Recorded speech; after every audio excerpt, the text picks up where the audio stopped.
Welcome back to the Deep Dive. You know we love to dig into complex topics, and you guys sent in a fascinating stack of sources this time, Yeah, this is great. all about empowerment in the workplace. Empowerment. Oh, you really want to get to the bottom of this one, huh? That's a good one. Yeah, we're talking excerpts from some serious academic journals, too, like the International Review of Industrial and Organizational Psychology. Oh, wow. Yeah, So, no messing around here. definitely not. We're going deep. Absolutely. And I think what's really interesting with this set of sources is that we're going to be able to unpack what really makes the difference between good intentions and actual results. Right, because everyone wants to feel empowered, right? Right. But how do we actually make that happen? Exactly. That's the question. Yeah. And it's not a new idea either. No. I mean, think about it. Oh, yeah. Empowerment was such a buzzword back in the 80s and 90s. Oh, totally. Like when In Search of Excellence was like Huge. the book everyone was reading. Yeah. It makes you wonder, was it all just hype? Yeah, well, I think one thing your sources do really well is they dig into the nuances Okay. of what empowerment actually means in practice. Because we all use that word, Right. It gets thrown around a lot. But what are we actually talking about? Exactly. And, at the most basic level, we can think about different types of empowerment. Like what? Well, you've got psychological empowerment, which is all about how people feel. Okay. Do they feel competent and impactful in their work? Got it. Then there's role empowerment, which is about having the autonomy and control to actually do your job the way you think is best. So like actually having the power to make decisions. Exactly. And then you've got organizational empowerment, which is about how companies structure themselves Ooh. to distribute power and decision making. So it's not just about, Motivational posters. yeah, or, free pizza. Right. There's more to it. Definitely. There's a whole science to this. Okay, so let's get into that science then. Okay. Yeah. So one of the frameworks that I thought was really helpful from your sources is the job characteristics model. Okay, I've heard of that one. It's a classic, and it's been really influential. So remind me, what are those characteristics we should be paying attention to? Sure. So it identifies 5 core characteristics of any job. Skill variety. So how many different skills do you get to use in your work? Okay, makes sense. Task identity, like do you see how your work contributes to a larger Okay. task significance? Does your work actually matter to other people? Right. Autonomy, and that's the big one. Autonomy. Having control over your work. Okay. And then finally, feedback. Do you get information about how you're doing? So how did this model actually help us understand empowerment? Well, what's really interesting is that research shows that out of all 5 of these characteristics, autonomy has the biggest impact on boosting performance. Okay, so that makes sense. If you feel like you have ownership over your work, you're going to be more invested in it. Yeah. But what happens when that's missing? Yeah.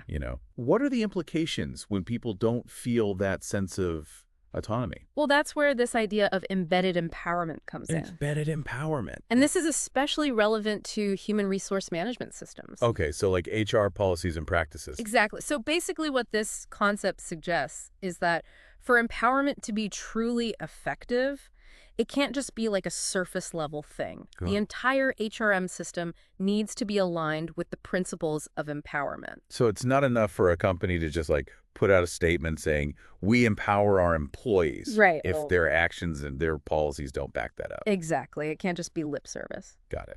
And there's some really interesting research on this. Like what? Well, for example, there's a study by Huselid from 1995 and another one by Arthur from 1994, Okay. and they found a link between something called high-performance HRM practices and better company outcomes. So like what kind of outcomes? Things like improved productivity and profitability. Okay, so that's pretty compelling evidence that this stuff really matters. It is, yeah. But, even with all this research, it seems like there are still some unanswered questions. Oh, yeah, for sure. Like one of the sources you pulled talks about works councils in Germany, Right. where employees have a more formal voice in company decisions. Mm-hmm. But even there, it seems like the results are mixed.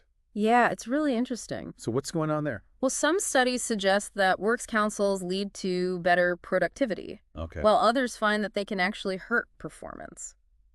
So which is it? Well, it seems like it really depends on the context. The context. Yeah, like the specific organization and the industry and all sorts of other factors. So how do we make sense of those conflicting findings?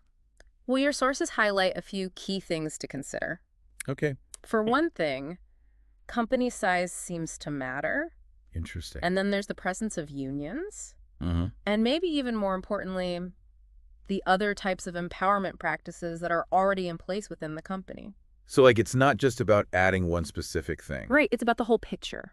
It's about creating a culture of empowerment. Exactly. Okay, so when we talk about structures and systems, but one of the sources also delves into the human side of empowerment. Right. It's not just about organizational stuff. It's about individual psychology, too. Absolutely. And in particular, they highlight the importance of employees' ideal selves. Oh, yeah, I remember reading about that. And how those ideals relate to their work. Can you remind me what ideal self means in this context? Sure. So it's basically the person you aspire to be, Right. your vision of yourself at your best. Okay. And the research suggests that if your job aligns with your ideal self, you're more likely to feel empowered and engaged.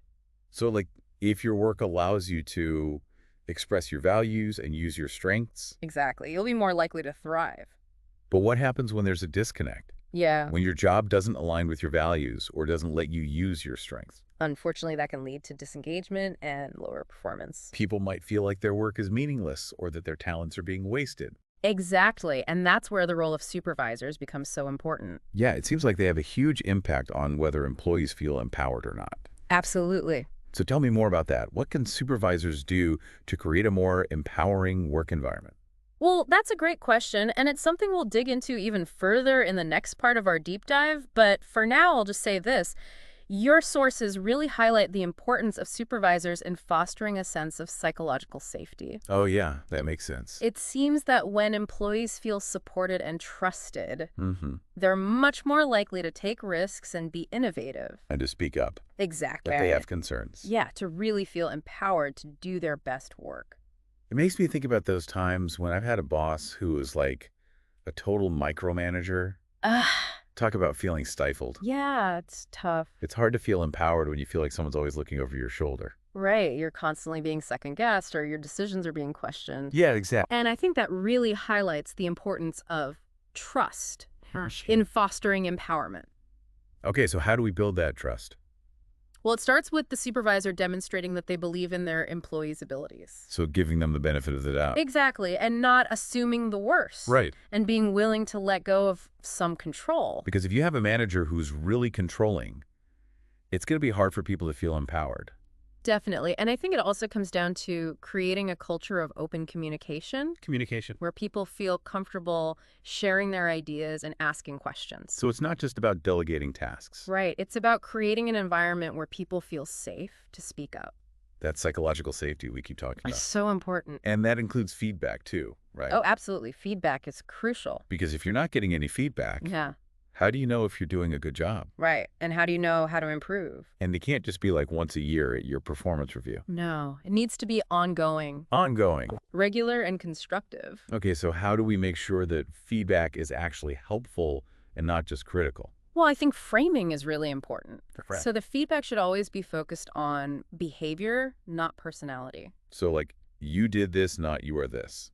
Exactly. Yeah. And it should be specific and actionable. Like giving concrete examples. Yeah. And the delivery is important too. Also, It needs to be delivered with a genuine desire to help the person grow. not to tear them down.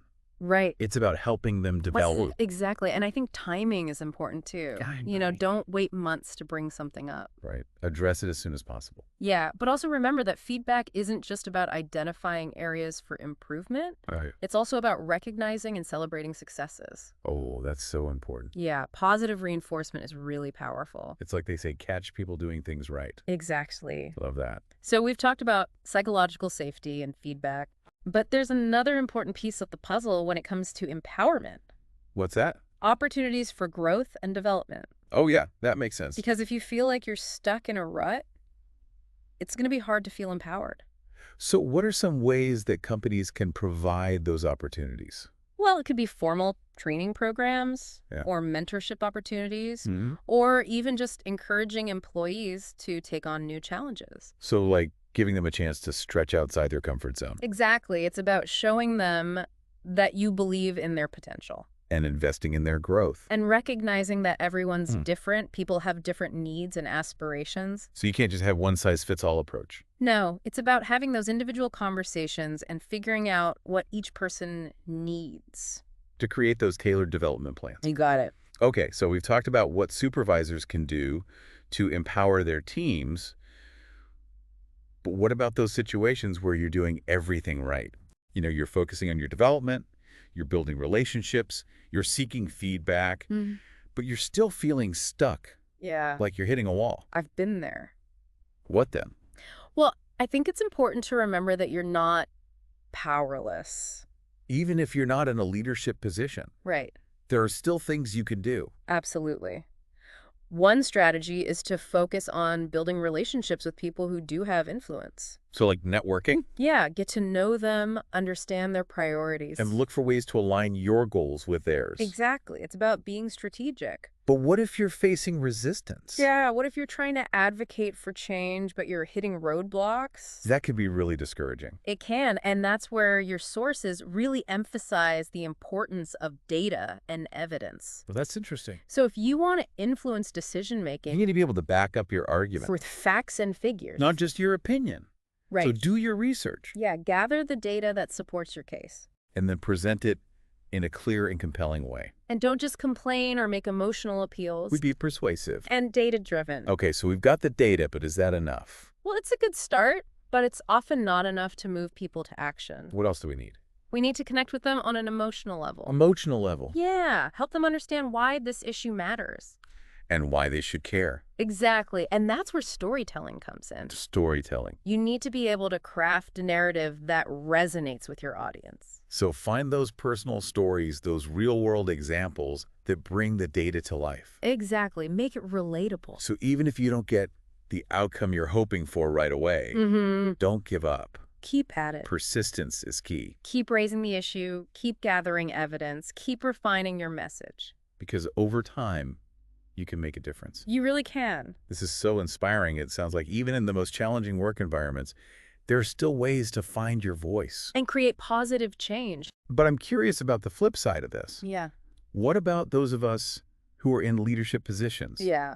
What can we do to create a culture of empowerment within our teams and organizations?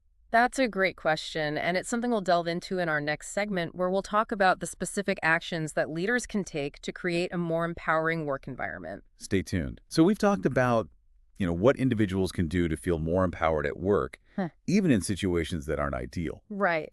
But now let's shift gears a bit and talk about those of us in leadership positions. Okay. Yeah. What can we do to create a work environment where our teams can really thrive? That's a great question. And, your sources really emphasize that it's not enough to just talk about empowerment. Right. Actions speak louder than words. Exactly. Leaders have to walk the walk. So how do they actually do that? Well, one of the most fundamental things is to clearly define roles and responsibilities. Oh, yeah. That makes sense. When people know what's expected of them Mhm. and they have the authority to make decisions within their area, they're going to naturally feel more empowered. It's about giving them that ownership Yeah. and trusting them to do the job. And that means no micromanaging. Oh, yeah. Micromanaging is the worst. It really is. It totally undermines empowerment. Because it's like you're saying, I don't trust you to do this. Right. But your sources also talk about the importance of communication and feedback. Oh, absolutely. So it's not just about delegating tasks Right. It's about creating a culture of open communication where people feel comfortable sharing their and ideas asking questions. and even raising concerns. Yeah, without fear of being punished. It's that psychological safety again. They're so important. And feedback is a key part of that, right? Absolutely. It can't just be like a once-a-year thing, a performance review time. No, it used to be ongoing. Regular and constructive. Yeah, and both positive and developmental. So how do we make sure that feedback is actually helpful? Well, I think it comes down to a few things. Like what? First, framing. Yeah, so the feedback should always be focused on behavior, Right. not personality. So not, you are this way, but you did this thing. Exactly. Fair enough. And it should be specific and actionable. So like give concrete examples. Yeah, and then there's delivery. Delivery. It really needs to be delivered with a genuine desire to help the person grow. Not just to criticize. Right. And timing is important too. Definitely address things as they come up, Don't let them fester. but also don't forget to recognize and celebrate successes. Oh yeah. Catch people doing things right. Exactly. Positive reinforcement is so powerful. So we've talked about psychological safety, communication, feedback. Mm-hmm. What else can leaders do to foster empowerment? Well, another really important piece is providing opportunities for growth and development. growth and development. Yeah, because if people feel like they're stuck in a rut, they're not going to feel very empowered. So how can companies provide those opportunities? Well, there are lots of ways. It could Ah. be formal training programs or mentorship opportunities, or even just encouraging employees to take on new challenges. To stretch outside their comfort zones a little bit. Exactly. So it's about investing in your people And showing them that you believe in their potential. and recognizing that everyone's different. Right. People have different needs and aspirations. So you can't just have a one-size-fits-all approach. Exactly. It's about having those individual conversations. Yeah, and figuring out what each person needs. Okay, so we've talked about what leaders can do. But I want to go back to those of us who are maybe not in leadership positions yet. Okay. We're working hard, we're developing our skills, we're building relationships, Mm. but we still feel like we're hitting a wall, Yeah, like we don't have much influence. that can be really frustrating. It is. So what do we do? Well, one strategy is to focus on building relationships with people who do have influence. So like networking. Yeah, get to know them, understand their priorities. And look for ways to align your goals with theirs. But what if you're facing resistance? You know, you're trying to make a change, but you keep hitting roadblocks. That's where data comes in. Data. Yeah, if you want to influence decision-making, you need to be able to back up your arguments. With facts and figures. Exactly. Not just opinions or gut feelings. Right. So do your research. Yeah, gather the data that supports your case. And then present it in a clear and compelling way. And remember, data is important, but it's often not enough to move people to action. Okay, so what else do we need? We need to connect with them on an emotional level. Emotional level. Yeah, help them understand why this issue matters. And why they should care. Exactly, and that's where storytelling comes in. Storytelling Find those personal stories, those real-world examples that bring the data to life. that make it relatable. Exactly. And even if you don't get the outcome you're hoping for right away, don't give up. Persistence is key. Keep raising the issue. Keep gathering evidence. Keep refining your message. And over time, you can make a real difference. That's so encouraging. Yeah. So, we've covered a lot of ground in this deep dive. We have. But I want to leave you with one final thought that really stood out to me from all of these sources. Okay. True empowerment.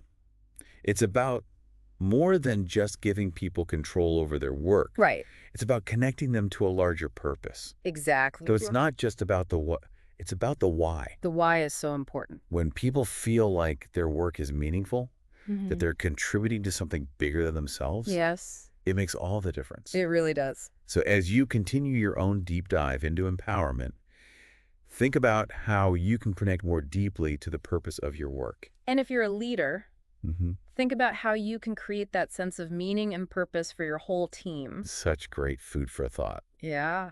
So until next time, happy deep diving.